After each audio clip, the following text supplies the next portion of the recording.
என்னாச்சு உங்களுக்கு? என்னாச்சு நீ ராஜி என்னாச்சு கொண்டு வந்துட்டாங்க அரசு வந்து என்னங்க பாத்தீங்களா? எங்களை கூட்டிட்டு வந்துட்டாங்க. என்ன மட்டும் இல்ல, பாருங்க அரசு இவளையும் கூட்டிட்டு வந்துட்டாங்க. அவங்கள விட்டுங்கன்னு சொன்னா கேட்கவே மாட்டேன்ட்டாங்க. அழகாசி ஒண்ணு இல்ல. எனக்கு எப்படியாவது எங்களை இருந்து கூட்டிட்டு போயிடுங்க. பயமா இருக்குங்க எனக்கு.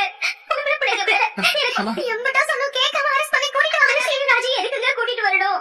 பாவங்க. என்ன பாருங்க இதெல்லாம் எதுக்கு இவங்க கூட்டிட்டு வந்து சேஜல உட்கார வச்சிருக்கீங்க? எங்க தங்கமணி வீட்டுக்காரங்க நம்ம மேல புகார் கொடுத்திருக்காங்களாங்க. நம்ம என்ன செஞ்சோம் ஒண்ணுமே புரியலங்க. எங்க எனக்கு ரொம்ப பயமா இருக்குங்க. எங்க கூட்டிட்டு போயிடுங்க. போயிடுங்க. எதுக்கு மேடம் இவங்க கூட்டிட்டு வந்தீங்க? எங்க என்ன எங்க கூப்பிடுறீங்க? என்னங்க பண்ணீங்க? சொல்லலாம் போங்க. நான் என்னங்க தப்பு பண்ணேன்? சும்மா எங்க தேவையில்லாம கூப்பிட்டு. அம்மா என்னங்க இது? எப்படி கூப்பிட்டு வந்தீங்க? ஏன் கூப்பிட்டு வந்தீங்க? ஐயோ எனக்கு ஒண்ணுமே புரியலையே. நியாயமே இல்லங்க. எல்லாரும் விடுங்க. எங்க கூட்டிட்டு வந்து வச்சிருக்கீங்க? சும்மா எல்லாத்துக்கும் அழுதுட்டு இருக்காதீங்கம்மா. விசாரணைக்கு தான் கூட்டிட்டு வந்துட்டோம். நீங்க தான் ரொம்ப அழுதுட்டே இருக்கீங்க. நீங்க கத்திட்டே இருக்கீங்க. என்ன சத்தங்க? வணக்கம் மேடம். இதுதான் அந்த குடும்பமா? ஆமா மேடம்.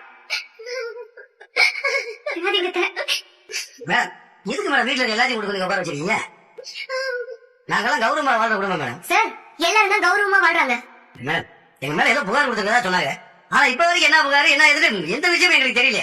வீட்டுல இருக்க பொம்பளை ஆளுங்க படிக்கிற வழியா எல்லாத்தையும் கூட்டு இப்படி சேச்சல உட்கார வச்சுக்கிறது என்ன அர்த்தம்? ஒருத்தர் மேல புகார் கொடுத்தா அவங்க மட்டும் கூட்டிட்டு வரலாம். மொத்த குடும்பத்து மேல புகார் கொடுத்திருக்காங்க. வீட்டுல இருக்க பொம்பளை ஆளுங்க படிக்கிற வழியா எல்லாத்தையும் கூட்டு இப்படி சேச்சல உட்கார வச்சுக்கிறது என்ன அர்த்தம்? ஒருத்தர் மேல புகார் கொடுத்திருந்தா அவங்க மட்டும் கூட்டிட்டு வந்து